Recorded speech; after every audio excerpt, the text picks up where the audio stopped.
George Strait is humiliated by waiter in restaurant, but he decides to do something that leaves everyone shocked.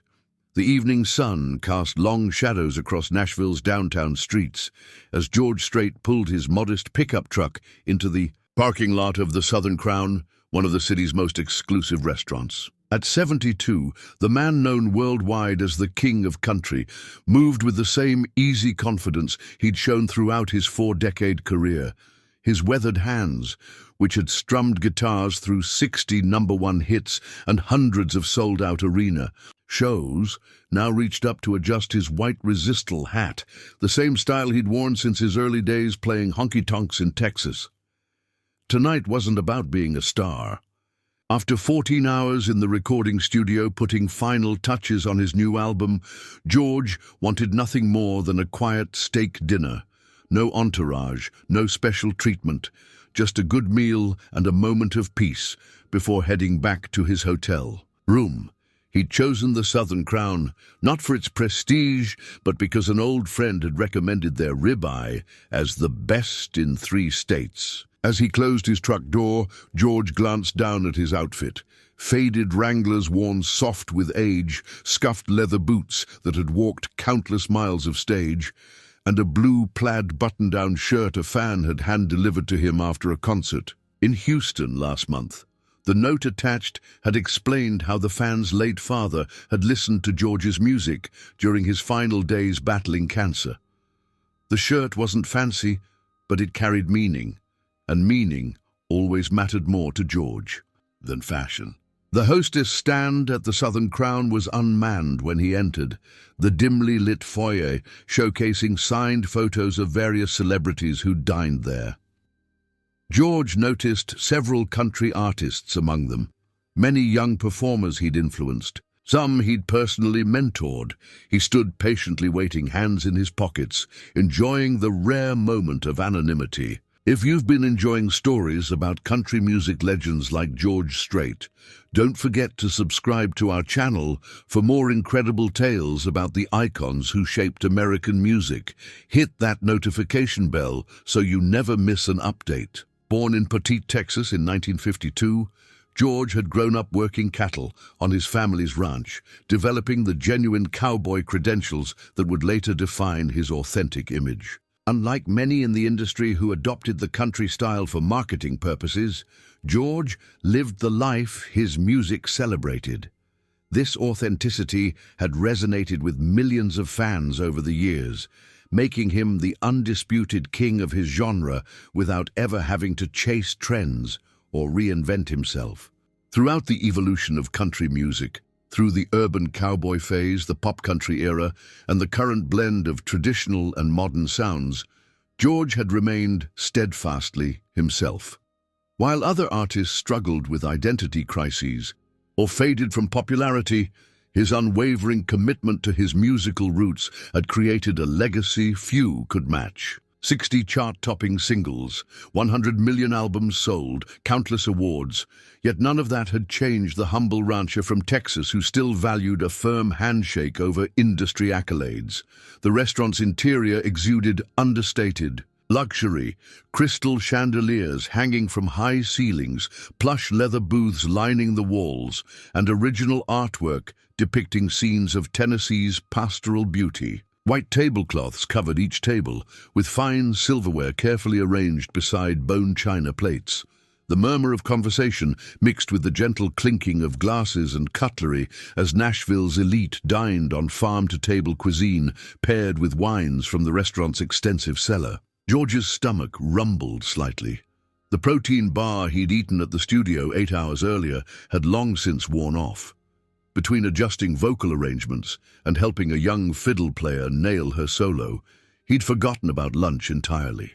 That had always been his way, losing himself completely in the music, the hours slipping by unnoticed. "Can I help you, sir?" A young man appeared at the hostess station, his black suit tailored perfectly to his slim frame. His name tag read Maxwell. Early 20s, George guessed. Fashionable haircut, expensive watch, the kind of polished look that belonged in a glossy magazine. "Table for one, please," George said with a polite nod. Maxwell's eyes moved from George's weathered hat down to his dusty boots, his expression shifting from professional courtesy to barely concealed disdain. "I'm sorry, sir, but do you have a reservation?" The way he emphasized "sir" carried a subtle note of condescension. "No reservation," George admitted. "Wasn't planning on dinner here until late this afternoon." Maxwell made a show of checking the reservation book, the pages mostly empty on this Tuesday evening. "I see. Unfortunately, we're fully committed tonight." He gestured vaguely at the dining room behind him, where at least half the tables sat conspicuously empty. George had encountered this type of treatment before. In his early days, before fame had opened doors, he'd experienced his share of rejection. Even now, decades later and with unmistakable success, the sting of dismissal based solely on appearance hadn't fully lost its power. "Looks like you might have a table or two available," George suggested mildly, his Texas drawl more pronounced. When he was tired, Maxwell's posture stiffened. "Sir, this is the Southern Crown. We have a certain clientele and, more importantly, a strict dress code." His gaze lingered pointedly on George's well-worn boots. "Perhaps you'd be more comfortable somewhere more casual? There's a food truck that parks around the corner. I believe they serve barbecue." Before George could respond, a commotion near the bar caught their attention. A young woman in the restaurant's black uniform was staring at them, her hand covering her mouth in apparent shock. She was perhaps 25, with auburn hair pulled back in a practical ponytail and eyes wide with recognition. "Is everything all right, Jenny?" Maxwell called to her, clearly annoyed by her reaction. The woman, Jenny, seemed frozen for a moment before collecting herself and hurrying toward them. "Maxwell, do you know who this is?" she whispered urgently, though not quietly enough to prevent George from hearing. Maxwell rolled his eyes. "Some old cowboy who wandered in without checking our dress code first." Jenny's face flushed deep red. "That's George Strait," she hissed. Maxwell's expression remained unchanged. "Who?" George suppressed a smile. He'd never sought fame for its own sake, and there was something refreshingly honest about not being recognized. The music industry was constantly evolving, and newer generations naturally connected more with contemporary artists. He had no illusions about his place in the changing landscape of country music. Jenny looked mortified. "George Strait, the king of country, 60 #1 singles, Country Music Hall of Fame." Her voice rose with each question, drawing attention from nearby diners. Recognition finally flickered in Maxwell's eyes, but, rather than embarrassment, his expression hardened further. "Look, everyone claims to be somebody in this town. Nashville's full of has-beens and wannabes, without a reservation and dressed like that." He gestured dismissively at George's attire. "I can't seat you. We have standards to maintain." Several diners had turned to watch the exchange, some beginning to whisper among themselves as they recognized the country legend standing in the foyer. One elderly couple at a nearby table appeared particularly agitated, the gentleman half rising from his seat as if to intervene. Jenny stepped forward, positioning herself beside George. "I'll seat Mr. Strait at one of my tables," she offered, her voice trembling slightly but determined. "You'll do no such thing," Maxwell snapped. "The manager's not here tonight, which means I'm in charge of the front of house. And I say he doesn't meet our standards." George raised a hand gently. "It's all right," he said to Jenny. "No need for trouble on my account." "But you're George Strait," she protested, her voice breaking slightly. "You deserve better than this." George smiled at her warmth. "Thank you, but really it's fine." Maxwell, perhaps realizing he'd created a scene but unwilling to back down, doubled down on his position. "Honestly, sir, your hat is decades out of style. Those boots look like they've seen better days, and that shirt." He shook his head dismissively. "We serve people like Taylor Swift and Luke Bryan here, people who actually matter in today's music scene." A hush fell over the restaurant.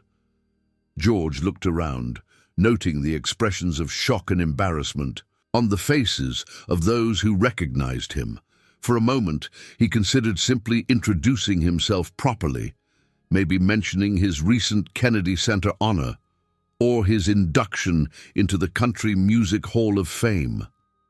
Instead, he simply nodded thoughtfully. "Son," he said quietly, meeting Maxwell's gaze directly, "respect is something you learn, not something you buy." Without another word, George touched the brim of his hat in a small gesture of farewell to Jenny, turned, and walked calmly toward the exit. Behind him, the restaurant remained in stunned silence. He could hear the beginning of angry murmurs from some of the patrons, but he had no interest in creating further drama. That had never been his style. The cool evening air greeted him as he stepped outside, bringing with it the distant sounds of music filtering from Broadway's famous honky-tonks a few blocks away. He just reached his truck when he heard hurried footsteps behind him. "Mr. Strait, please wait." He turned to see Jenny rushing across the parking lot, her black apron fluttering in the breeze.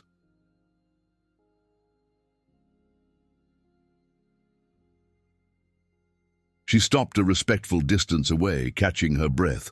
"I'm so sorry about what happened in there," she said, her voice wavering. "I can't believe Maxwell treated you that way. I'm absolutely mortified." George smiled kindly. "Don't worry about it. Not the first time I've been turned away from somewhere, won't be the last." "But you're George Strait," she repeated, as if his name alone should have guaranteed better treatment. "Just a person, same as anyone else," he replied. Then, noting her distress, he added, "I appreciate you standing up for me in there. That took courage." Jenny's eyes welled up. "Your music means everything to me. I grew up on a ranch outside Austin. My dad played your albums while we worked cattle. Amarillo by Morning was his favorite song in the world." She wiped at a tear threatening to fall. "He passed last year, and your music helped me through it." George felt a familiar tug at his heart. The profound connection between his music and the lives of his listeners never ceased to move him. This was why he made music, not for accolades or recognition, but for moments like this. "I'm truly sorry about your father," he said softly. Jenny nodded, then seemed to realize she might be keeping him. "I should let you go. I just couldn't let you leave thinking we're all like Maxwell in there." "I didn't think that for a second," George assured her.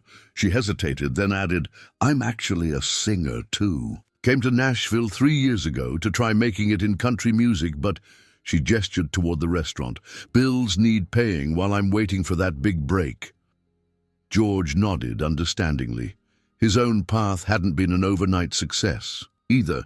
He thought of his early days performing with the Ace in the Hole Band, playing small Texas venues for door money, uncertain if he'd ever break through. "Singing anywhere regularly?" he asked. "Open mic nights mostly, trying to get noticed." Her smile carried both hope and fatigue. "Had a manager interested last year, but when I wouldn't..." Her voice trailed off, the implication clear. "Well, let's just say he wasn't actually interested in my voice." George's expression darkened momentarily. The industry hadn't changed as much as people like to pretend. "Keep at it," he encouraged. "If the music's in your heart, don't let anyone take it from you." A car horn honked nearby, breaking the moment. Jenny glanced back at the restaurant. "I should get back before I get fired. Maxwell's probably already reporting me to the manager." "Don't worry about Maxwell," George said. "Something tells me he might be learning a lesson sooner rather than later." He reached into his pocket and pulled out a business card with his production company's information. "If you're serious about your music, have your demo sent here. Can't promise anything, but I'll make sure the right people listen to it." Jenny stared at the card in disbelief. Thank you. Thank you so much." George tipped his hat. "Thank you for reminding me what Nashville's really about. Behind all the glamour and exclusive restaurants, it's still about the music and the people who love it." As he drove away, George wasn't thinking about the humiliation or the missed dinner. Instead, his mind was turning over an idea, a way to transform this evening's unfortunate incident into something positive, not just for Jenny, but for Maxwell too, and perhaps for the future of country music itself. By the time he reached his hotel, a plan was forming, one that would surprise everyone involved and perhaps change a few lives in the process. What George Strait didn't know as he pulled into the hotel parking lot was that several diners had recognized him at the Southern Crown. One had discreetly recorded part of the interaction on her phone. By midnight, the video of the country legend being turned away would begin spreading across social media. By morning, it would go viral, sparking outrage among fans and creating a PR nightmare for the restaurant. But what would follow would be even more unexpected. A response from George Strait himself that nobody could have predicted.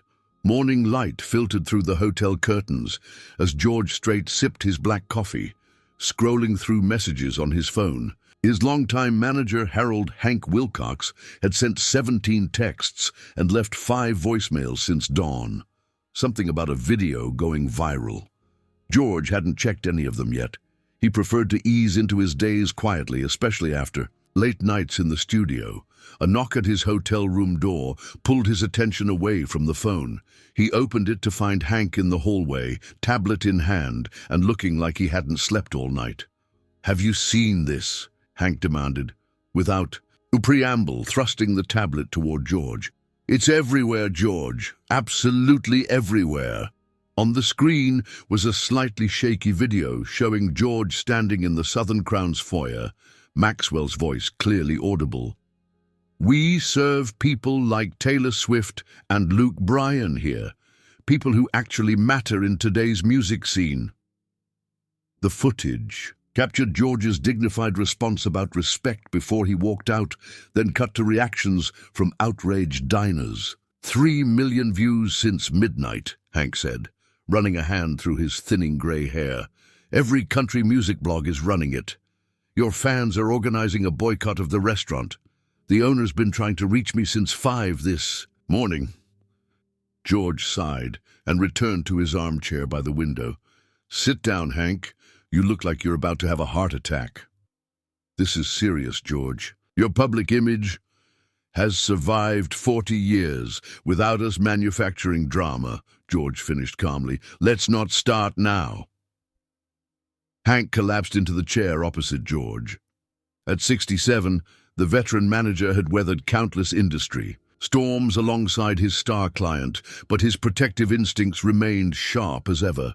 The restaurant owner, Ellis Charleston, he's beside himself, says he was out of town last night, had no idea you'd been turned away. He's offering a public apology, a private dinner, naming a dish after you, whatever you want. George chuckled softly. "I don't need a steak named after me, Hank." "Well, you need to say something.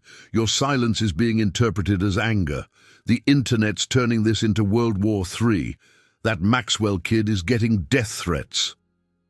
This caught George's attention. "Death threats over a dinner reservation? That's not right." "Welcome to 2025, Hank muttered. "Everything's a potential nuclear explosion online." George set his coffee down and took the tablet, watching the video again. Seeing it from this perspective was strange. The camera had caught his expression. In profile as Maxwell insulted him, a brief flash of hurt quickly masked by dignity. He hadn't realized it showed so clearly on his face. And the young lady, Jenny. Restaurant put her on paid leave for her own protection. Fans tracked her down on social media within hours. She's getting marriage proposals and recording contract. Offers from random people online? George shook his head. The velocity of modern fame continued to astonish him, even after decades in the spotlight. He'd built his career in an era when success was measured in album sales and radio plays, not viral moments and social media metrics. "I had an idea last night," George said after a thoughtful pause, "about turning this whole situation around, not just for publicity, but to do something meaningful." Hank looked skeptical. "What kind of idea?" That young woman, Jenny, she's a singer, talented from what I can gather, came to Nashville with the same dream thousands have. And that young man, Maxwell, he needs to learn something about respect and judging people by appearances. So what are you thinking? Some kind of charity event? Hank asked. George shook his head. Not charity, opportunity. He outlined his plan, a special night at the Southern Crown, showcasing unknown talents who, like Jenny, had come to Nashville chasing dreams but found themselves waiting tables or parking cars instead. A chance for these artists to perform for people who could actually help their careers. And Maxwell? Hank asked. He'll be there too, learning a lesson the right way, not through public shaming, but through understanding. Hank considered the idea, his expression shifting from skepticism to intrigue. It could work. Flip the narrative completely. Instead of the story being about how poorly you were treated, it becomes about how you transformed a negative situation into something positive. That's the idea, George agreed. And we don't make it about me. It's about the music and the next generation of artists. Always the gentleman, Hank said with a knowing smile. 40 years, and you've never stopped surprising me, George. While George and Hank discussed details of the plan, across town, Maxwell Bennett woke to the sound of his phone exploding with notifications. Still groggy, he grabbed the device from his nightstand and squinted at the screen. His social media accounts were flooded with messages, some merely angry, others containing explicit threats.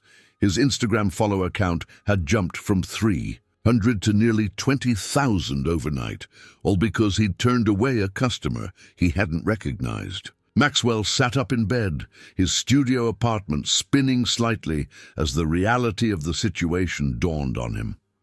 He'd only been working at the Southern Crown for 3 months, his first real job since moving to Nashville from Connecticut. His parents, both successful corporate attorneys, had reluctantly bankrolled his relocation after he'd graduated with a business degree he had no interest in using. Nashville had seemed glamorous from afar, a city where he might rub shoulders with celebrities and build connections to the entertainment world he aspired to join. The restaurant job was supposed to be a stepping stone, a way to network with industry insiders who frequented the Southern Crown. In his mind, he'd imagined befriending famous producers over wine recommendations, perhaps slipping them his acting headshots, or mentioning his screenwriting aspirations. Instead, he now found himself at the center of a controversy involving a country music legend he'd stupidly disrespected. His phone rang. Ellis Charleston, the restaurant's owner. Maxwell hesitated before answering. "Maxwell, what the hell happened last night?" Ellis's voice was controlled but tense. "Mr. Charleston, do you have any idea who George Strait is? Any idea at all what you've done to my restaurant's reputation?" Maxwell swallowed hard. "I didn't recognize him, sir. He wasn't dressed like what? Like a celebrity. George Strait doesn't do fashion shows, Maxwell. He's authentic, which is more than I can say for your judgment." Ellis paused, and Maxwell could hear him taking a deep breath. "The restaurant's phone has been ringing non-stop. We've received over 2,000 cancellations. Our social media is a disaster zone." "I'm sorry," Maxwell offered weakly. "Sorry doesn't begin to cover it. I want you in my office at noon. We need to discuss your future with the Southern Crown, if you still have one." The call ended abruptly, leaving Maxwell staring at his phone in disbelief. His brief time in Nashville had been characterized by disappointment, rejection at auditions, unanswered queries to agents, and now this catastrophic misstep that threatened his only source of income. He flopped back onto his pillow, throwing an arm over his eyes as if he could physically block out the reality of his situation. A text message alert drew his attention back to the phone. It was from Jenny. "Are you okay? Things are crazy. Call me when you can." Jenny's kindness seemed undeserved after how he'd spoken to her last night. In truth, he'd always been slightly jealous of her, her genuine talent, her authentic background, her clear purpose in Nashville. Everything about her was real in a way Maxwell secretly feared he wasn't. Across town, in a modest shared apartment on the east side of Nashville, Jenny Sullivan was experiencing her own version of sudden, unwanted attention. Her roommate, Lucia, burst into her bedroom without knocking. "Your phone's been blowing up?" "For hours," Lucia exclaimed, still in her pajamas and clutching a coffee mug. "Are you secretly famous now or what?" Jenny groaned and pulled the covers over her head. After returning to the restaurant following her parking lot conversation with George Strait, she'd endured a brutal shift. Customers who'd witnessed the incident alternated between praising her for standing up for the country star and grilling her for insider information. By closing time, she'd been emotionally and physically exhausted. "Some guy filmed what happened at work last night," she explained from beneath the blanket. "It went viral." "What happened at work?" Lucia pulled the covers away from Jenny's face. "Details, now." Jenny sighed and reached for her phone, showing Lucia the video that was circulating. When it finished playing, Lucia's eyes were wide. "Holy shit, Jenny. That's actually George Strait, and that's Maxwell being a complete ass?" She flopped down on the bed. "This is insane, and look at all these messages you're getting." Indeed, Jenny's social media accounts were suddenly filled with friend requests, direct messages, and comments from strangers. Some claimed to be producers offering opportunities. Others were fans of George Strait expressing support. A few were journalists seeking interviews. "This is the last thing I need," Jenny groaned. "I was finally scheduled to audition for that. Weekly spot at the Bluebird next month. Now people will think I'm trying to get famous off this controversy." Her phone rang, an unknown number. Jenny hesitated, then answered. "Is this Jenny Sullivan?" A woman's professional voice asked. "Yes, this is she. My name is Carla Matthews from Wilcox Management. I'm calling on behalf of George Strait." Jenny sat bolt upright, nearly knocking Lucia off the bed. "George Strait?" "Mr. Strait asked me to contact you regarding a professional opportunity. Are you available to meet with him and his management team this afternoon at 2 o'clock? Jenny's free hand clutched at her bedspread. Yes, I'm available." "Excellent. A car will pick you up at 1:30. Please have a photo ID ready, and if you have any recent recordings of your music, bring those along as well." After providing her address and ending the call, Jenny stared at her phone in disbelief. "What? What just happened?" Lucia demanded. "George Strait wants to meet with me this afternoon about a professional opportunity." Jenny's voice was barely above a whisper. Lucia squealed and grabbed Jenny's shoulders. "Are you kidding me? This is it. This is your break. Or it's just him being nice because he feels sorry for me," Jenny countered, trying to temper her hopes. She'd experienced too many false starts in Nashville to let herself believe this might be real.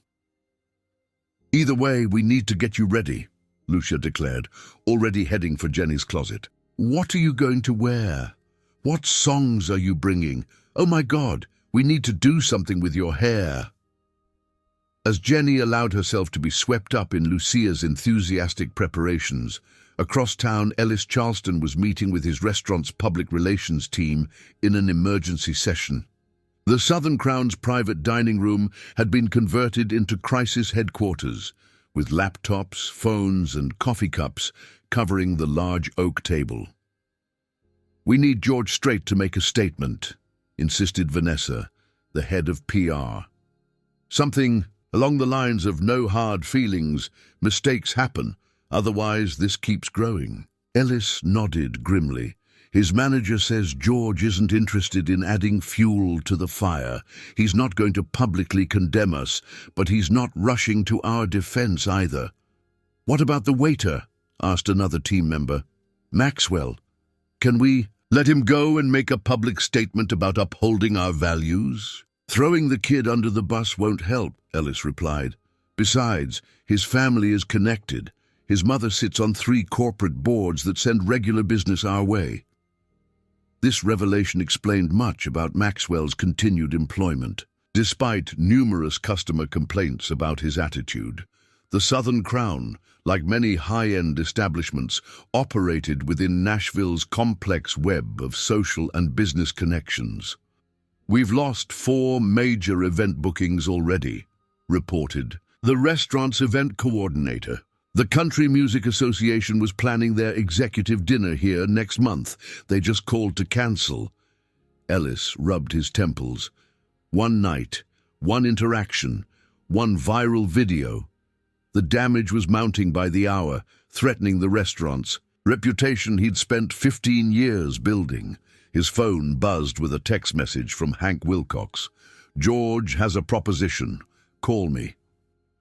Meanwhile, in his hotel suite, George Strait was reviewing demo recordings from 3 young artists his production team had identified as promising talents who had yet to break through in Nashville. Each had a uniquely authentic voice and songwriting ability that resonated with George's own musical values. "What do you think?" asked Tom Brannigan, George's longtime producer. "Any standouts?"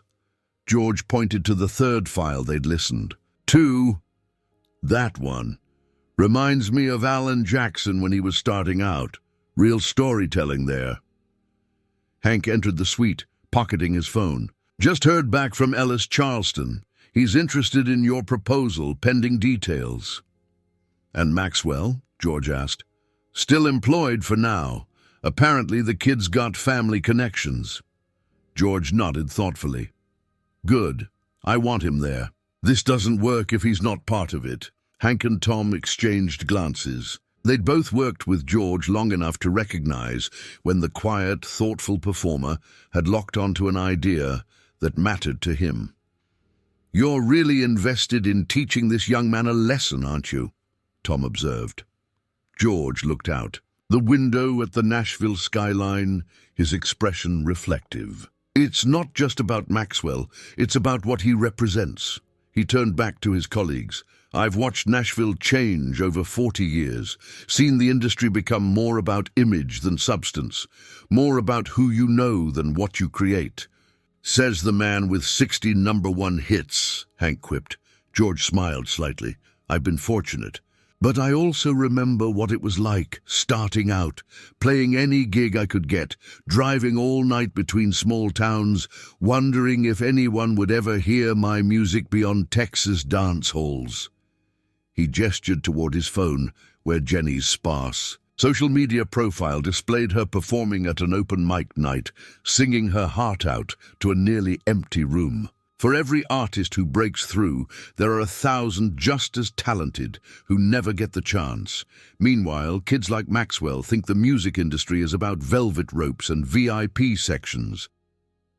Tom nodded in understanding. "So this event isn't just about turning around a PR disaster?" "No," George confirmed. "It's about reconnecting Nashville to its roots. Reminding everyone what country music is supposed to be about, authentic stories told by authentic people." Hank clapped his hands together decisively. "Well then, let's make it happen. Ellis has agreed to close the restaurant for a private event next Tuesday night. We've got less than a week to put this together." He glanced at George with a knowing smile. "And I assume you'll want to wear the exact same outfit?" George chuckled. "Down to these scuffed old boots." As they continued planning, Jenny was being driven to the meeting in a black SUV provided by Wilcox Management. She'd spent the morning in a panic, sorting through her limited wardrobe with Lucia's help, finally settling on her best jeans, a simple blouse and boots. She'd wanted to look professional, but not like she was trying too hard, to show respect without pretending to be something she wasn't. On her lap rested a small portfolio containing photos, a resume of her musical performances, and a USB drive with 6 original songs she'd recorded in a friend's home studio. The tracks were simple, just her voice and guitar, but they represented years of writing and refining her craft. As the Nashville skyline came into view, Jenny's thoughts drifted to her late father. He'd been her biggest supporter, teaching her to play guitar on his old Martin when her fingers were barely big enough to form chords. A fifth-generation Texas rancher, he'd raised her on classic country, Merle Haggard, Patsy Cline, Willie Nelson, and of course George Strait. That's real music, he'd always said, songs that tell the truth. When she'd announced her intention to move to Nashville after his death, using the small inheritance he'd left her, her mother and brothers had been skeptical. 3 years later, with her savings dwindling and her music career stalled, Jenny had started to wonder if they'd been right. And now, through the strangest turn of events, she was heading to meet the very artist whose music had shaped her childhood, the man her father had admired above all others in country music. The SUV pulled up to an unassuming office building, away from Music Row.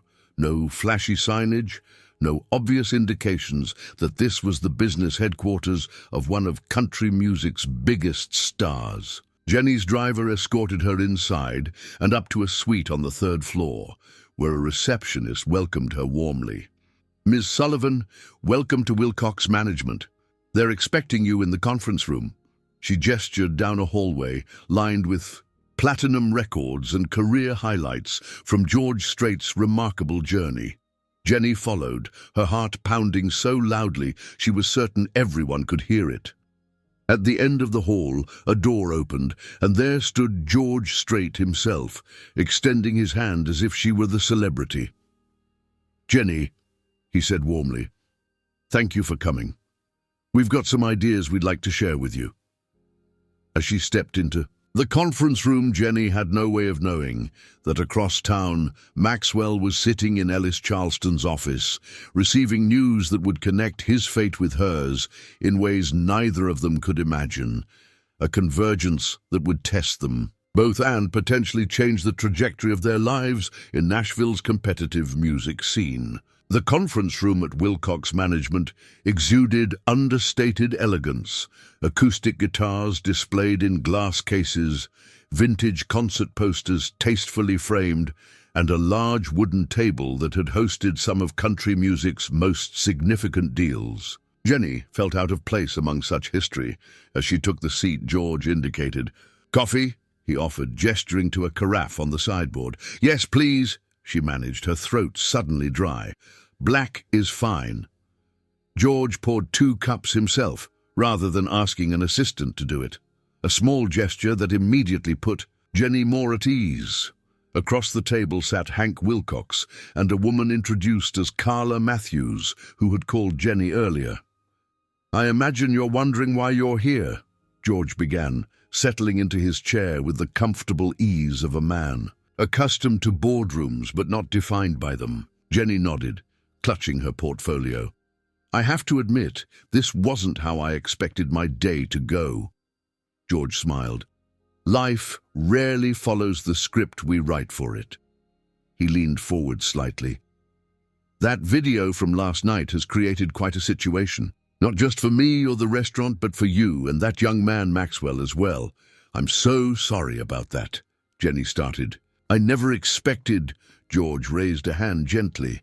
"You have nothing to apologize for. In fact, your kindness last night is partly why you're sitting here now." He glanced at Hank, who nodded encouragingly. "I've been thinking about how to respond to what happened. I could ignore it, make a statement, accept the restaurant's inevitable apology, but none of that feels right." Jenny waited, unsure where this was heading. "Instead," George continued, "I'd like to turn this unfortunate incident into something meaningful, something that speaks to what country music should be about: authentic stories, real talent, and second chances." He outlined his plan, a special evening at the Southern Crown, transformed from an exclusive restaurant into a showcase for undiscovered talent. Not a typical open mic night, but a curated event featuring artists who deserved recognition but hadn't yet broken through Nashville's often impenetrable barriers. "We'd like you to be one of those performers," Hank added. George was impressed by what you told him about your journey. Jenny's heart raced. That's incredibly generous, but... She hesitated, wrestling with both excitement and suspicion. In 3 years in Nashville, she'd learned that opportunities that seemed too good to be true usually were. Why me? There are thousands of talented singers in this city. George appreciated her candor. It reminded him of his own cautious nature when he'd first encountered the business side of music. Because you showed character last night. You stood up for what was right, even when it might have cost you. And because when you talked about your music, I heard something genuine, the same passion that brought me to Nashville decades ago. He gestured to her portfolio. I'm guessing you brought some of your music. Jenny nodded and handed over the USB drive with trembling fingers. Tom Brannigan, who had been quietly observing from the corner of the room, took it and inserted it into a laptop connected to the room's sound system. Mind if we listen? George asked. Please, Jenny said, her voice barely audible as her stomach twisted into knots. The room filled with the opening notes of her song, a simple guitar introduction that built into a clear, pure voice, singing about her father's weathered hands and the legacy of love they represented. The lyrics painted vivid images of dawn, breaking over Texas hills, cattle drives, and the unspoken bond between a father and daughter who communicated through shared work and quiet resilience rather than flowery words. Jenny stared at her hands throughout the performance, too nervous to watch their reactions. When the final notes faded, silence hung in the room. She finally looked up to find George Strait with an expression she couldn't quite read. That's your dad you're singing about, he asked quietly. Jenny nodded. He passed away 3 years ago. Cancer. This was the first song I wrote after moving to Nashville. George exchanged glances with Tom and Hank. It's real, he said simply. No production tricks, no attempt to sound like whatever's charting this week. Just honest storytelling. That's what I was raised on, Jenny said, gaining confidence. From his approval. Dad always said country music should tell the truth or it isn't worth singing. George smiled broadly. Your dad sounds like my kind of people. He leaned back in his chair. I'd like to hear the rest of these songs, but I've already heard enough to know I want you on the program Tuesday night. Tuesday? Jenny echoed. That's less than a week away. Best to strike while the moment is hot, Hank explained. The video's still circulating. We want to redirect the narrative before it becomes just another forgotten internet controversy. George nodded in agreement. We're inviting 5 artists total.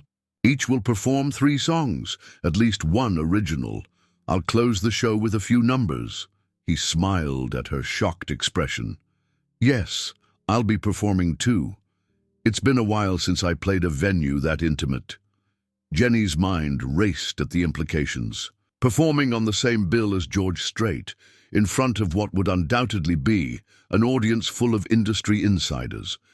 It was the opportunity every aspiring artist in Nashville dreamed about. There's one more thing, George added, his expression growing more serious.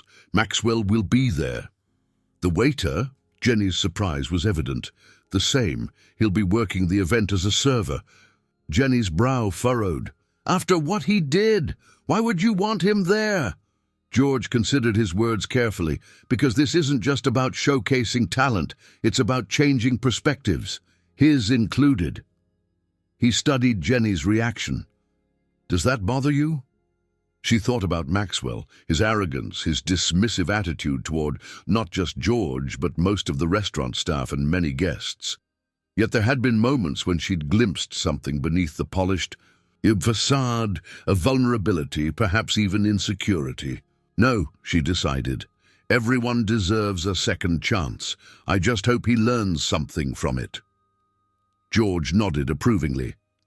That's exactly the attitude I was hoping for. He slid a folder across the table.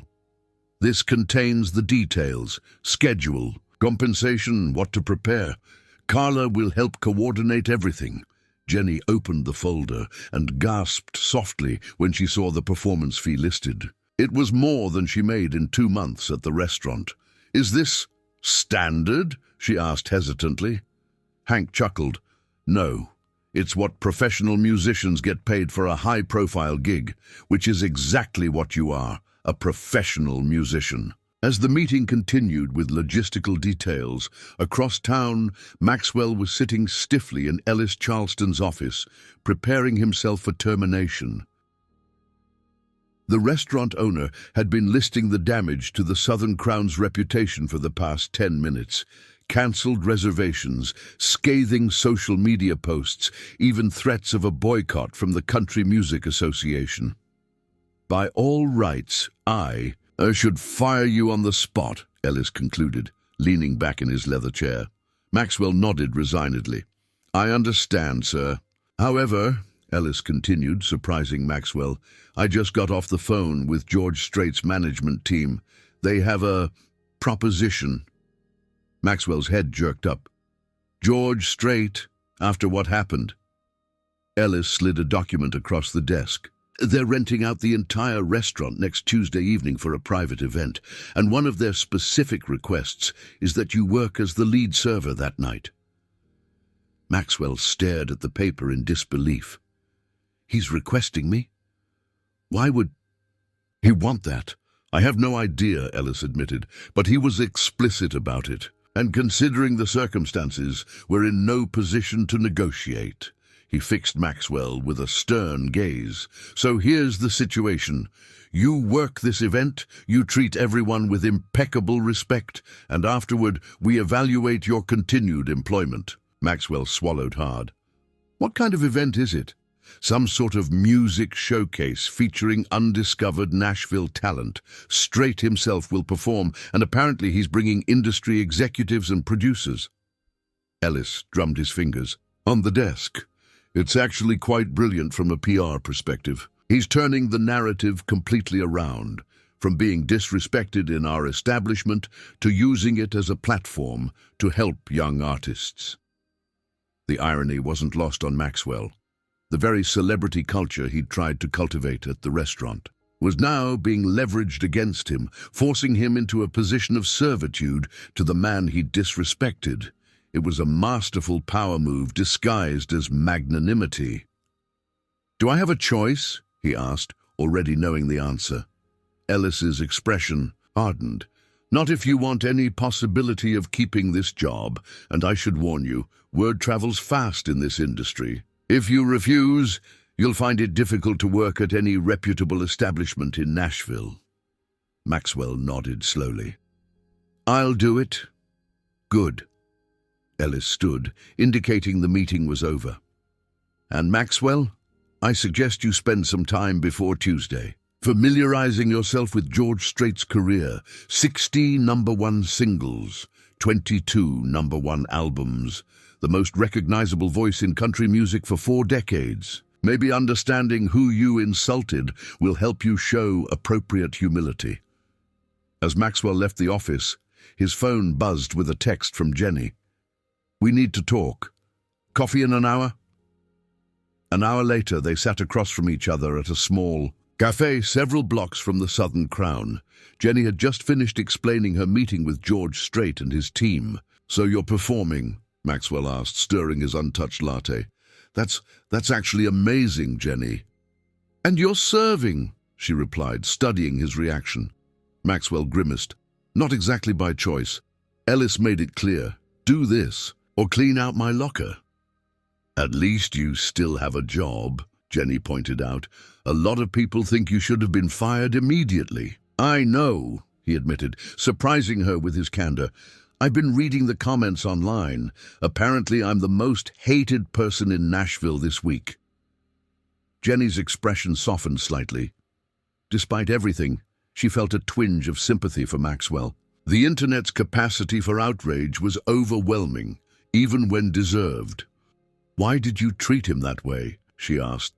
"Even if you didn't recognize George Strait, why speak to anyone like that?" Maxwell stared into his coffee. "I don't know," he said finally. "That's not entirely true," he corrected himself. "I do know. I was trying to be what I thought I needed to be to succeed here. Which is what? Rude? Important, he clarified. When I came to Nashville, I thought the key to breaking into the entertainment industry was proving I belonged in those exclusive circles, that I could be the gatekeeper who decided who was worthy. He laughed bitterly. Instead, I alienated a legend and became infamous for all the wrong reasons. Jenny had never seen this side of Maxwell before, vulnerable, self-aware, almost human. What did you want to break into? What's your dream here? Screenwriting, he admitted. I have a screenplay about the early days of the Grand Ole Opry. I thought working at the Southern Crown might help me meet people who could open doors. How's that working out? She asked, not unkindly. Maxwell's laugh held genuine self-deprecation. Well, I've certainly gotten noticed. He looked up at her with unexpected sincerity. I'm sorry, Jenny, for how I've treated you at work, not just George Strait. I've been insecure and arrogant at the same time. It's not a great combination. Jenny was taken aback by the apology. Consider Tuesday your chance to make amends, she suggested, not just to George, but to yourself. As their conversation continued, back at his hotel, George was on a video call with his wife Patricia at their Texas ranch. He'd been married to the same woman for over 50 years. A rarity in the entertainment industry and something he considered his greatest achievement. So instead of enjoying your time in Nashville, you're organizing an entire event because some young man didn't recognize you? Patricia was asking, amusement in her voice. That doesn't sound like the George Strait I married. George chuckled. When you put it that way, it does seem a bit much. But it's not about my ego, Tricia. There was something about that girl, Jenny, the way she talked about her father and her music. She reminds me of what Nashville used to stand for. Patricia's expression softened. After decades together, she recognized when her husband was genuinely moved by something. And the young man? The waiter? He's lost, George said simply. Caught up in the superficial side of the industry, thinks success is about being seen with the right people, not creating something meaningful. Sounds like someone's in for a lesson from Professor Strait, Patricia teased. You always did have a soft spot for teachable moments. Maybe I'm just getting sentimental in my old age, he acknowledged with a smile. Speaking of sentimental, Jennifer called earlier. She and Harvey are bringing the grandkids for the weekend after you get back. Their daughter and son-in-law lived a few hours away, and visits from the grandchildren were George's greatest joy. Tell them I'm planning a horseback ride with the little ones, George said, his face lighting up. Got a new gentle mare, perfect, for Abigail to start learning on. As they continued catching up, George felt the familiar comfort of his real life, the ranch, family, the simple pleasures that had always grounded him despite fame and fortune. It was this authenticity he hoped to somehow convey through the upcoming event, to remind Nashville of its roots while giving deserving artists their moment. The next few days passed in a whirlwind of preparation. George's team worked with the Southern Crown to transform the elegant restaurant into an intimate music venue.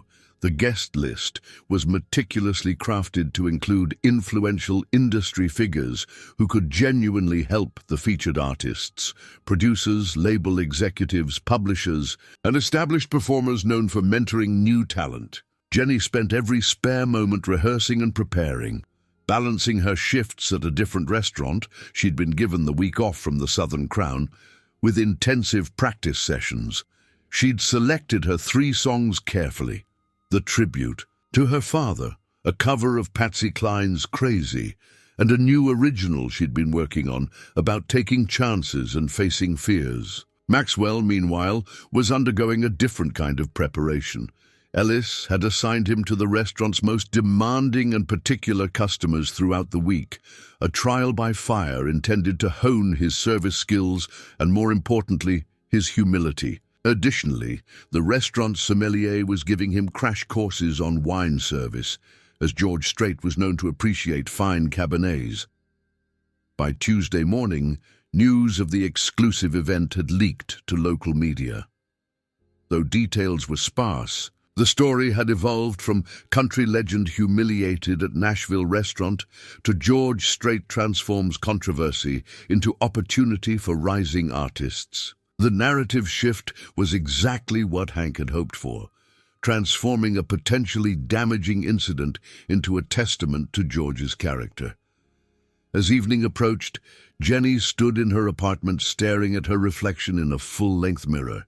She'd chosen a simple but elegant outfit: dark jeans, boots her father had given her for her 21st birthday, and a vintage Western shirt found in a thrift store and carefully tailored to fit perfectly. Her auburn hair fell in natural waves past her shoulders, and her only jewelry was a small turquoise pendant that had belonged to her grandmother. "You look like a star," Lucia declared, appearing in the doorway. "A real country music star, not one of those pop singers with a twang." "I feel like I'm going to throw up," Jenny admitted, pressing a hand to her stomach. "What if I forget the lyrics? What if my voice cracks? What if you're amazing and this changes everything?" Lucia interrupted. "Because that's what's going to happen." Jenny's phone buzzed with a text from the driver George had arranged. "Downstairs whenever." "You're ready, Ms. Sullivan." The moment had arrived. All the years of practicing in her bedroom, playing in nearly empty bars, facing rejection after rejection, it had led to this opportunity, one night that could potentially change everything. "Here goes nothing," she whispered, grabbing her guitar case. "Here goes everything," Lucia corrected with fierce confidence. Across town, Maxwell adjusted his bow tie in the staff room of the Southern Crown. He'd arrived 2 hours early at Ellis's insistence, reviewing the evening's menus, guest list, and service protocols. The restaurant had been transformed, the usual tables rearranged to create a small stage area and optimal sight lines, lighting adjusted to create the intimate ambience of a listening room rather than a dining establishment. "Remember," Ellis said, appearing beside him, "tonight isn't just about serving food and drinks. It's about service in its purest form, making everyone feel valued and welcome, especially those who don't arrive in limousines." Maxwell nodded, understanding the pointed message. "I won't let you down." "It's not me you need to worry about impressing," Ellis replied. "It's everyone in this room. Tonight could save your job, certainly, but it could also teach you something far more valuable if you're paying attention." As the staff completed final preparations, the first vehicles began arriving outside. A sleek black SUV pulled up to the entrance, and George Strait emerged, dressed in the same outfit he'd worn the night of the incident, the worn boots, faded jeans, and plaid shirt that had so offended Maxwell's sensibilities less than a week ago. But this time, as he entered the Southern Crown, there would be no mistake about who he was or the respect he commanded. The evening that followed would change the trajectories of multiple lives, Jenny's, Maxwell's, and even George's in ways none of them could anticipate. The lessons learned would extend far beyond music, touching on themes of authenticity, humility, and the true meaning of success in an industry often defined by its superficial metrics. As George stepped into the restaurant and spotted Maxwell waiting nervously by the door, he smiled slightly. The real performance of the evening was about to begin, and it had little to do with the songs that would be sung on stage. The Southern Crown had never looked quite like this before. Crystal chandeliers were dimmed to a warm glow, creating an intimate atmosphere that transformed the upscale restaurant into something resembling a high-end listening room. Round tables surrounded a small stage area where a single microphone stand, 2 acoustic guitars on stands, and a piano waited for the evening's performers. The restaurant's usual white tablecloths remained, but now each table featured a small vase with a single yellow rose, George Strait's favorite flower, and a nod to his Texas roots. Maxwell stood near the entrance, pulse racing as guests began to arrive.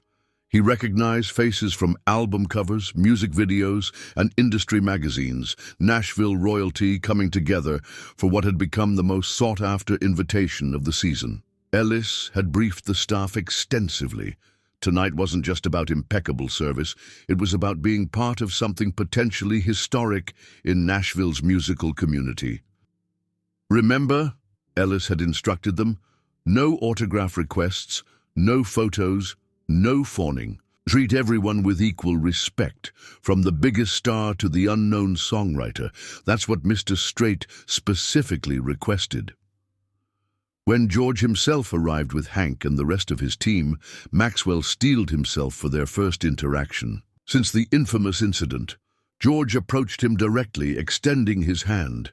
"Evening, Maxwell," he said simply, his voice carrying neither condescension nor anger. "Good evening, Mr. Strait," Maxwell replied, shaking the offered hand. "Welcome to the Southern Crown." George held his gaze for a moment longer than was comfortable, looking forward to a different kind of night here. "Yes, sir, we all are." Maxwell gestured toward the main dining area. "May I show you to your table?" As Maxwell led George and his party through the restaurant, he felt dozens of eyes following them, everyone aware of their history, everyone waiting for some sign of tension or drama. But George chatted amiably about the restaurant's transformation, complimenting the setup as if the previous encounter had never happened. In the small, makeshift green room, normally a private dining area, Jenny sat with the other four selected performers. They were an eclectic group, brothers Terrence and Wilson Davis, who performed Appalachian-influenced duets with stunning harmonies.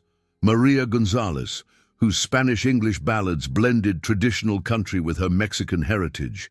Derek Whitaker, a former oil rig worker whose songs about blue-collar life had earned him a loyal following in Texas honky-tonks. And Leanne Jefferson, whose powerful voice and gospel-influenced style had industry insiders whispering comparisons to a young Aretha Franklin. "I think I'm going to be sick," Jenny murmured, clutching her guitar case. "You too," Leanne replied with a nervous laugh.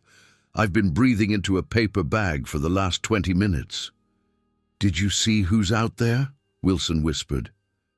"Tim, McGraw and Faith Hill just walked in, and I swear I saw Dolly Parton talking to Garth Brooks."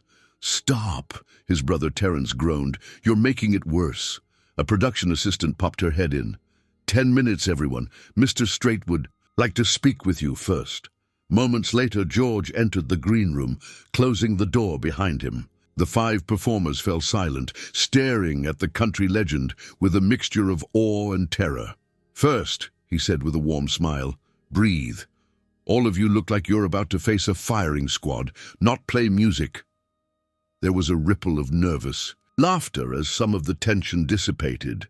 "Second, remember why you're here, not because of some viral video or controversy, but because you have something genuine to say through your music." George looked at each of them in turn. Every person out there started somewhere, played empty rooms, got rejected, doubted themselves. The only difference between them and you is a matter of timing and opportunity. He gestured toward the door. "Tonight, you have the opportunity. The timing is now. But even if nothing comes from this professionally, remember that authentic music matters. One sincere song can touch more lives than a dozen calculated hits." With those simple words of encouragement, he wished them luck and departed, leaving the 5 artists feeling oddly calmer and more centered than before. Out in the main room, Maxwell was experiencing the most challenging service shift of his career. Not because the guests were demanding, though many were Nashville's elite, but because of the internal transformation he was undergoing with each interaction. He'd begun the evening viewing the assignment as a punishment, a public humiliation. He had to endure to salvage his job, but something unexpected was happening as he served drinks and appetizers. He was listening, really listening, to the conversations around him. Industry veterans weren't discussing clothing brands or celebrity gossip. They were talking about songwriting, about emotional authenticity in performance, about the first time they heard a particular chord progression that changed their understanding of music.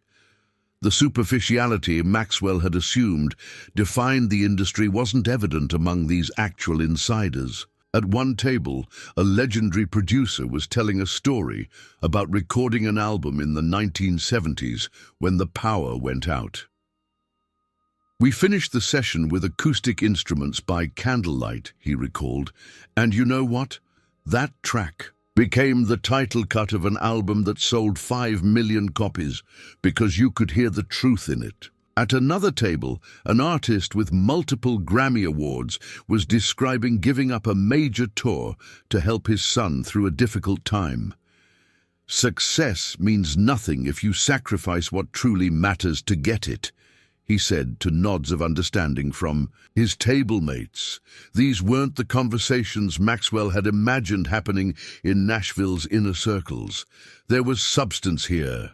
Wisdom earned through decades of experience, not just in music, but in life. As he served George Strait's table, he overheard the country legend discussing his ranch in Texas, the joy of teaching his grandchildren to ride horses, the satisfaction of working the land that had been in his family for generations. Not once did George mention record sales, awards, or his celebrity status. Maxwell realized with a growing sense of shock that he'd been pursuing a version of success that didn't actually exist among those who had truly achieved it. The people he'd thought he needed to impress with his exclusivity and sophistication were, in reality, most impressed by honesty, hard work, and human connection. At 8 o'clock precisely, Hank Wilcox stepped onto the small stage to welcome everyone. "Tonight isn't about speeches," he said briefly. "It's about music. So without further ceremony, please welcome Terrence and Wilson Davis." The brothers took the stage with quiet confidence, their worn instruments telling stories before they played a single note. When they began their first song, a haunting tale of coal miners trapped underground, the room fell into reverent silence. Their harmonies, clearly honed through years of singing together, created textures that seemed to reach directly into the soul. Maxwell, serving drinks at the bar, found himself pausing to listen, moved by the raw emotion in their performance. He glanced around and noticed that even the other servers had momentarily stopped working, transfixed by the music. One by one, each artist performed their 3-song set, each bringing something unique and authentic to the stage. Maria's bilingual ballad about her immigrant grandparents brought tears to many eyes. Derek's guitar work, rough-hewn but precisely emotional, earned appreciative nods from the industry veterans. Leanne's voice soared through the room with such power that even the kitchen staff crowded the doorway to listen. Then it was Jenny's turn. As Maxwell cleared glasses from a nearby table, he watched her walk to the stage, guitar in hand. She looked different tonight, not just in her carefully chosen outfit, but in her bearing. There was a quiet dignity to her movements, a centered confidence that hadn't been there before. She settled onto the stool, adjusted the microphone, and spoke. "Thank you all for being here tonight. This first song is called Weathered Hands, and I wrote it for my dad after he passed away 3 years ago." From the first note, Jenny's voice filled the room with a clarity and emotional honesty that commanded attention. The song's lyrics, painting vivid images of her father's work-worn hands, teaching her everything from how to mend fences to how to weather life's storms, resonated with universal themes of loss, legacy, and love. Maxwell, who had planned to continue his serving duties, found himself rooted to the spot. In the 3 months they'd worked together at the restaurant, he'd never known Jenny had this gift. He dismissed her as just another waitress with unrealistic dreams, never bothering to look beneath the surface. When she finished the first song, there was a moment of complete silence before the applause began, the highest compliment in a room full of music professionals. Jenny's smile was both shy and knowing. She understood what that silence meant. Her second song, the Patsy Cline cover, demonstrated her technical skill and versatility. But it was her final original composition, a song about taking chances and facing fears, that truly captivated the room. The lyrics seemed to speak directly to the experience of every aspiring artist present, capturing both the terror and exhilaration of pursuing a dream against tremendous odds. As the final notes faded, George Strait was the first to rise for a standing ovation, quickly followed by the entire room. Jenny's eyes glistened with unshed tears as she acknowledged the applause, with a small bow before leaving the stage. When she passed Maxwell near the bar, their eyes met briefly. He gave her a nod of genuine respect and admiration, which she returned with a small smile, a wordless exchange that somehow healed some of the tension between them. After a short break, where Maxwell and the other servers refilled drinks and cleared plates, Hank returned to the stage. "Ladies and gentlemen, please welcome the King of Country, George Strait."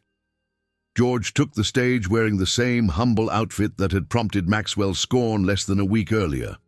He settled onto a stool with his guitar, adjusting the microphone with the ease of someone who'd done it thousands of times before. "Thank you all for coming tonight," he began, his voice warm and conversational. "Before I play anything, I want to talk about why we're here." A hush fell over the room. "A lot of you have probably heard about what happened in this restaurant last week," he continued. "The video certainly made the rounds." Gentle laughter rippled through the audience. "But tonight isn't about embarrassment or apologies or setting anything right. It's about something more important, remembering what makes country music special." George strummed a soft chord. "When I started out in Texas with the Ace in the Hole Band, we played dance halls and honky-tonks for whoever would listen. We weren't trying to be famous. We were just trying to make music that mattered to the people in those rooms. And that's always been my measure of success. Not charts or awards or recognition, but whether the music connects with real people, living real lives." He gestured toward the green room where the 5 featured artists watched. "These talented performers you just heard understand that. They're not chasing trends or trying to sound like what's on the radio. They're telling their truths through music, same as Merle and Patsy and Waylon and Dolly did before them. Same as I've always tried to do." Maxwell, standing at the back of the room, felt each word land like a gentle but firm correction to his worldview. "In this business," George continued, "it's easy to get caught up in the trappings. Who's wearing what, who's seen where, who knows whom. But none of that has anything to do with what matters." He adjusted his hat slightly. "My first producer told me something I never forgot. He said, 'George, when all the glamour fades, when the spotlights dim, all that remains is the song. Make sure yours is worth hearing in the dark.'"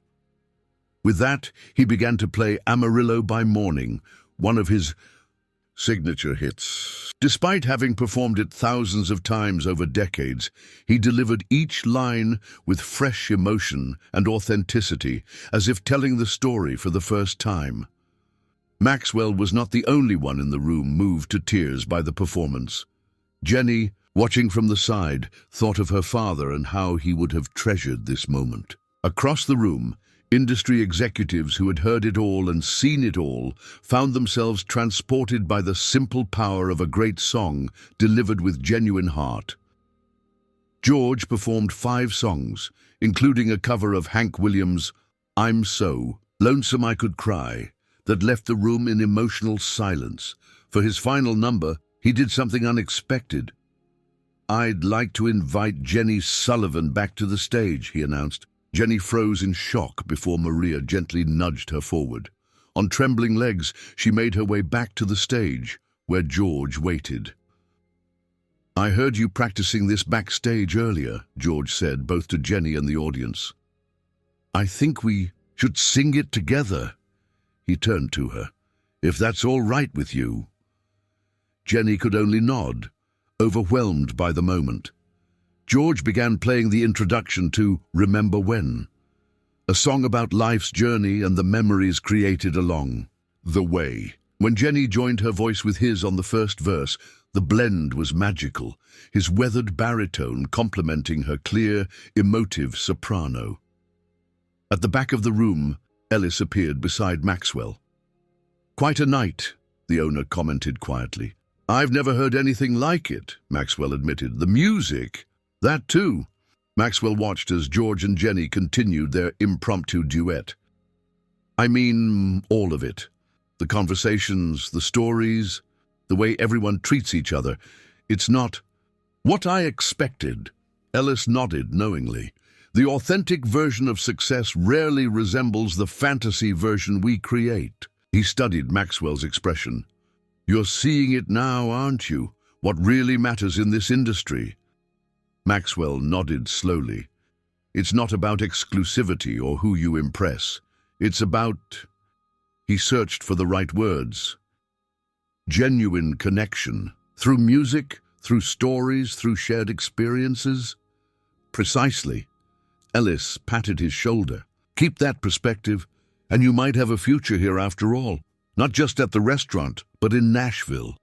As George and Jenny finished their duet to thunderous applause, Maxwell realized something had fundamentally shifted inside him. The humiliation he'd expected to feel serving the man he'd disrespected had transformed into something entirely different, a profound gratitude for a lesson he hadn't known he needed to learn. After the performance, the evening transitioned into a more casual gathering. Artists mingled with executives, connections were made, business cards exchanged. Jenny found herself surrounded by industry professionals genuinely interested in her music.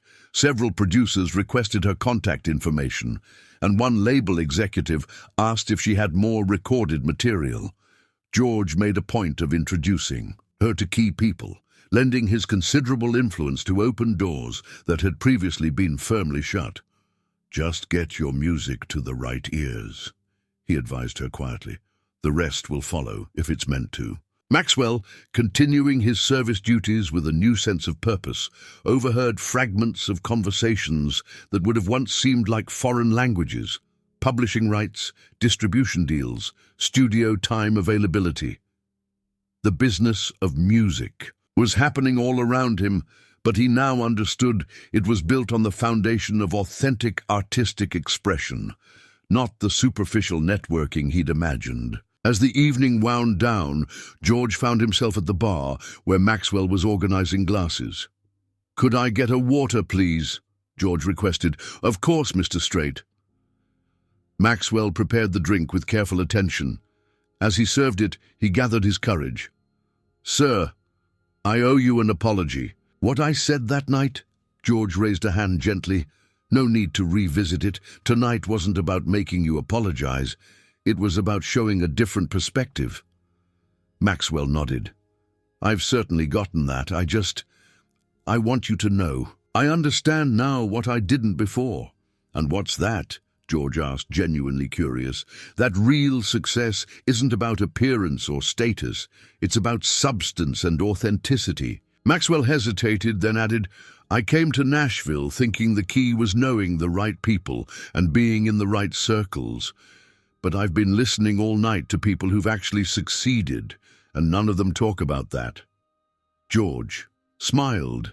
"The paradox of this town, of this industry, is that the more you chase recognition, the more elusive it becomes. Do good work, be kind, support others.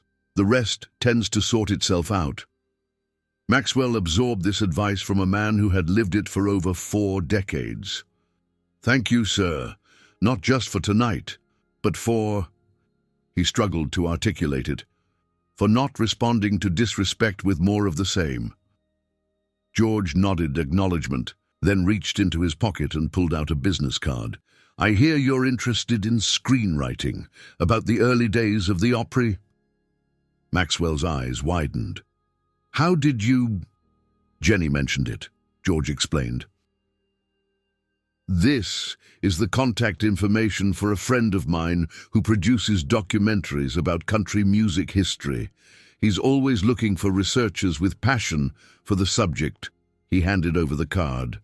"No promises, but it's a foot in the door, if you're serious about it." Before Maxwell could respond, a commotion near the entrance caught their attention. Camera flashes were visible through the windows. Somehow the press had gotten wind of the private event. Security personnel moved to block the doors as several photographers tried to peer inside. "Looks like our private evening just went public," George observed calmly. "Not surprising in Nashville. Word travels fast when music matters." What neither of them realized was that among the gathering crowd was someone whose presence would dramatically complicate the evening's perfect narrative, someone whose arrival would test the lessons of humility and authenticity that had been so carefully cultivated throughout the night. As the door opened to reveal this unexpected guest, the story of redemption was about to take an unexpected turn. The crowd outside the Southern Crown had grown considerably, with photographers, local news crews, and curious onlookers gathering on the sidewalk. Inside, George Strait's security team conferred about the best way to manage his exit when the event concluded. Such scenes were familiar to George, the inevitable collision of his private and public lives, but tonight it carried additional complications given the sensitive nature of the gathering. "We should probably wrap things up," Hank suggested, eyeing the commotion outside. "Before this turns into a circus." George nodded in agreement, but before he could respond, Ellis approached them with evident concern. "Mr. Strait, there's someone at the door insisting on speaking with you. Says he's Jenny's brother. He's quite adamant." George and Hank exchanged glances. "Jenny's brother?" George asked. "Did she mention expecting family?" Ellis shook his head. "Security's holding him back, but he's causing quite a scene. Claims he drove 14 hours from Texas when he saw the video online." "Let me talk to Jenny first," George decided. Across the room, Jenny was deep in conversation with Maria Gonzalez and a female record executive from one of Nashville's most respected independent labels. The executive was explaining how Jenny's authentic approach to storytelling through song perfectly aligned with their roster when Maxwell appeared with an apologetic expression. "Sorry to interrupt," he said quietly. "Jenny, there's someone at the door saying he's your brother." "Tyler?" Jenny's face drained of color. "Tyler's here? That's impossible. He's supposed to be in Amarillo managing the ranch." "Well, he's outside right now, and he seems pretty upset." Jenny excused herself immediately and hurried toward the entrance, with Maxwell following close behind. Near the front door, they found a tall man in his early 30s, wearing worn jeans, dusty boots, and a work shirt with the sleeves rolled up.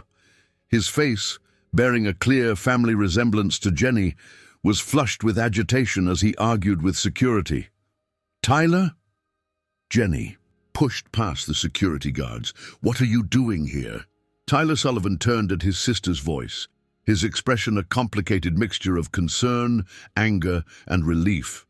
"Jenny! What the hell is going on? I see you on some viral video with George Strait, then suddenly you're all over the internet performing. At some exclusive event." He ran a hand through his hair in frustration. "You haven't answered my calls for 2 days. Mom's worried sick. My phone died yesterday, and things have been crazy," Jenny explained, suddenly aware of the attention they were drawing. "Let's talk somewhere private." Before they could move, George approached. "Everything all right, Jenny?"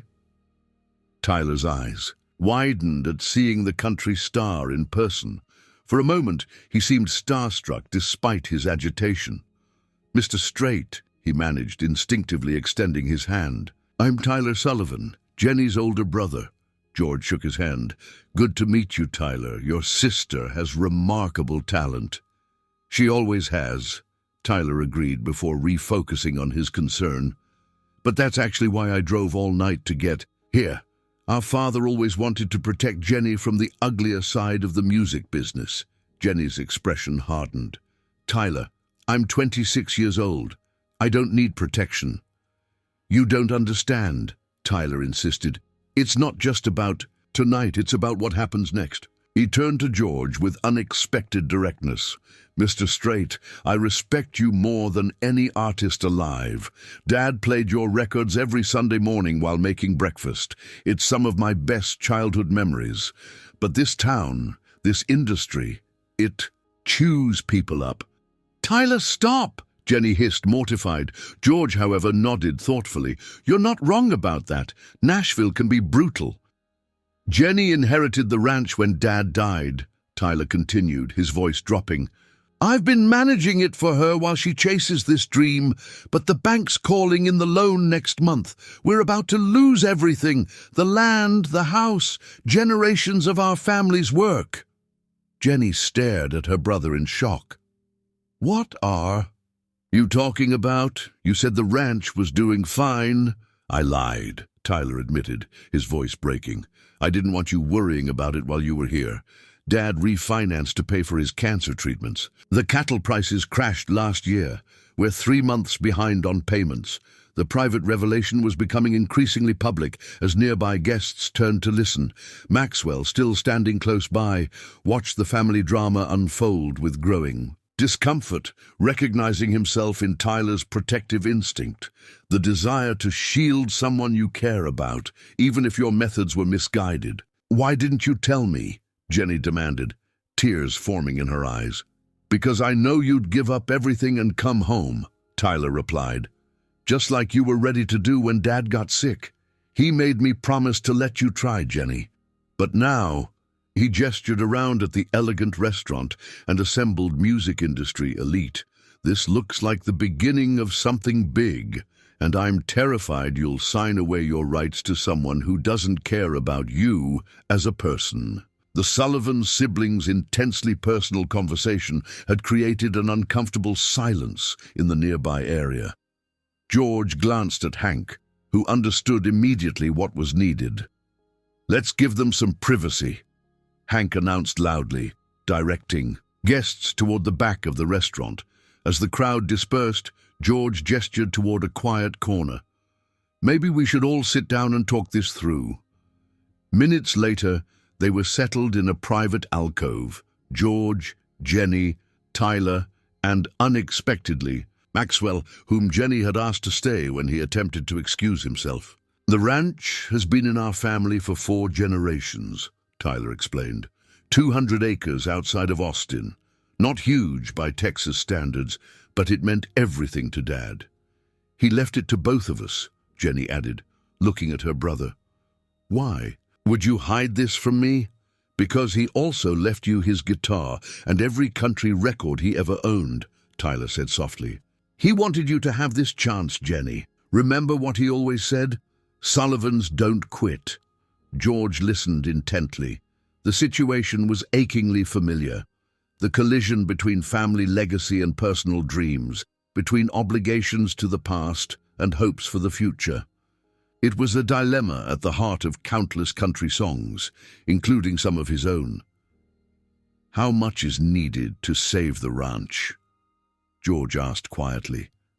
Tyler named a figure that made Jenny gasp. That's why I panicked when I saw all this happening, he continued. I know how these overnight success stories usually work. Someone offers what seems like a lot of money for your songs, your image, your future, but it's never enough for what they take from you. Maxwell, who had been silent until now, spoke up unexpectedly. He's not wrong. When everyone turned to look at him, he continued with newfound humility. I've been serving drinks to industry people all night.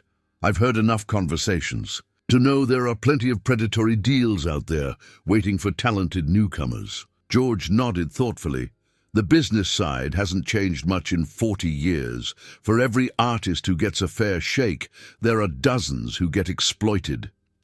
Jenny looked devastated. So what am I supposed to do? Give up everything that happened? Tonight and go back to Texas? Let the ranch fail? Neither option honors Dad's memory. The impasse hung heavy in the air until Maxwell surprised everyone again. "What if there's a third option?" he suggested tentatively. All eyes turned to him. "I couldn't help overhearing earlier. Several producers were talking about how perfect Jenny's song about her father would be for that new Ken Burns country music documentary series." George's expression shifted as understanding dawned. "He's right. The licensing fee for a documentary series like that would be substantial. And," Maxwell continued, warming to the idea, "the label executive from Authentic Nashville Records was telling Maria that they're looking for artists with genuine connections to rural life for their new roster. Their whole philosophy is supporting artists who can tour while maintaining their roots, not forcing them to live in Nashville full-time." Jenny stared at Maxwell with new appreciation. "How do you remember all that?" Maxwell shrugged. "I've spent 3 months serving people without really listening to them. Tonight, I finally started paying attention." George smiled slightly before turning to Tyler. "The ranch matters to your family, but so does Jenny's music. Maybe the solution isn't choosing between them, but finding a way to honor both." Over the next hour, as the event wound down around them, the four worked together on a plan. George made a few quiet phone calls to industry contacts. Maxwell retrieved business cards from specific guests and brought them to their table. Tyler provided details about the ranch's situation, and Jenny, with growing confidence, articulated exactly what kind of career she wanted, one that would allow her to honor her father's legacy both through music and by preserving the family land. By midnight, when most guests had departed, they had outlined a potential path forward. Jenny would explore a recording contract with Authentic Nashville Records, whose artist-friendly approach included limited touring schedules that would allow her to spend significant time in Texas. Her song, Weathered Hands, would be submitted for the documentary series, potentially providing immediate income. And most surprisingly, George offered to help Jenny organize a benefit concert at the ranch itself, featuring himself and several artists who had attended tonight's showcase, to raise awareness and funds for a growing movement supporting family-owned ranches struggling against corporate agriculture. "Not charity," George clarified when he saw Tyler's hesitation. "Partnership. Your land becomes a venue a few times a year, celebrating the connection between country music and the rural life that inspires so much of it. Both traditions matter, and both are worth preserving." As they finalized details, Ellis approached their table with news that the crowd outside had finally dispersed. "The last of the press left when Dolly Parton exited the back door," he explained. "Apparently she created quite the distraction for you, Mr. Strait." George chuckled. "That sounds like Dolly, always thinking of others." Before they departed, Maxwell asked for a moment alone with Jenny. George and Tyler gave them space, moving toward the exit. "I owe you an apology," Maxwell said once they were alone. "Not just for how I treated George Strait, but for how I've treated you these past months. I never bothered to learn anything about you beyond your job title." Jenny studied him thoughtfully. "People are always more than they appear on the surface. That goes both ways, you know. There's clearly more to you than the arrogant waiter." "I thought I knew." Maxwell smiled ruefully. "Tonight changed something for me. Watching you perform, hearing your story, seeing how George handled everything. It made me realize I've been chasing the wrong definition of success." "It's not too late to chase the right one," Jenny offered. Maxwell nodded. "George gave me a contact for his documentary filmmaker friend. I'm going to call first thing tomorrow. My screenplay about the early Opry days, it's actually about the overlooked artists who helped build country music but never got the recognition. Maybe there's something authentic there worth pursuing." "Sounds like something I'd watch," Jenny said with genuine interest. "Maybe we'll both find our place in Nashville after all, just not the way we expected." Outside in the parking lot, final goodbyes were being exchanged. Tyler had calmed considerably, reassured by both the practical plan they'd developed and his growing confidence that George Strait's involvement was motivated by genuine appreciation for Jenny's talent rather than exploitation. "Mr. Strait," Tyler said as they prepared to leave, "I have to apologize for bursting in like I did." George waved it off. "Family looking out for family never needs an apology. Your father raised you both right." As Jenny hugged George goodbye, she whispered, "Thank you for turning a moment of humiliation into something beautiful." George smiled.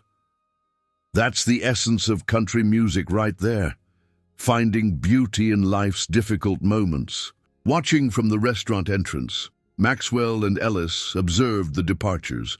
"Well," Ellis said, "quite a different outcome from what we expected when that video went viral." Maxwell nodded. "I thought tonight was my punishment. Turns out it was more of an education." Ellis studied his young employee. "You showed some real insight tonight, Maxwell. Surprising depth from someone I was ready to fire a few days ago." "I surprised myself," Maxwell admitted. "Turns out I actually care about this world and these people, not for what they can do for me, but for what they create and represent." "That's a start," Ellis said approvingly. "Keep that perspective, and you might have a future not just serving Nashville stories, but helping tell them." 1 year later, the Southern Crown had evolved in unexpected ways. While still an upscale restaurant, it now hosted a weekly songwriters showcase featuring emerging artists, a direct legacy of the night George Strait transformed humiliation into opportunity. Ellis had promoted Maxwell to event coordinator for these showcases, recognizing his newfound passion for supporting authentic music. Jenny Sullivan had indeed signed with Authentic Nashville Records, releasing an EP produced by one of the industry veterans she'd met that pivotal night. Weathered Hands had been featured in the documentary series, earning her both recognition and enough income to secure the ranch's immediate future. She split her time between Nashville and Texas, recording and performing while still helping. Tyler ran the family operation. As for George Strait, the incident had inspired him to become more active in mentoring emerging artists who shared his commitment to musical authenticity. The benefit concert at the Sullivan Ranch had been a tremendous success, spawning an annual tradition that celebrated the intersection of agricultural heritage and country music.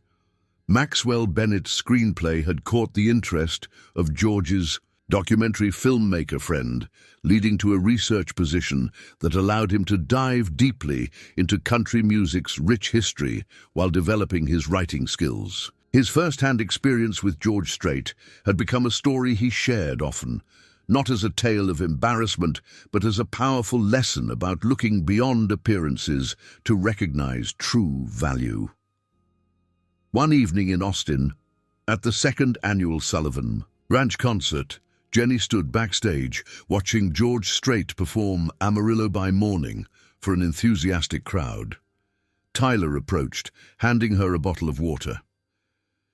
"Dad would have loved this," he said, looking out at their family land transformed into a thriving music venue for the weekend. Jenny nodded, emotion filling her throat. "He's here in every note." George finished his song to thunderous applause, then spoke into the microphone. "Folks, I want to bring out someone special. A year ago, a young woman reminded me what country music is all about. Truth, heart, and staying true to your roots. Please welcome Jenny Sullivan performing her new single, Remember Where You Came From." As Jenny walked onto the stage of her family ranch, guitar in hand and her father's memory in her heart, she caught sight of Maxwell in the wings, giving her an encouraging thumbs up. Near the sound booth, Hank Wilcox stood with Ellis Charleston, both men nodding in satisfaction at how their unlikely collaboration had unfolded. The moment perfectly captured what George had tried to teach them all, that success meant nothing without authenticity.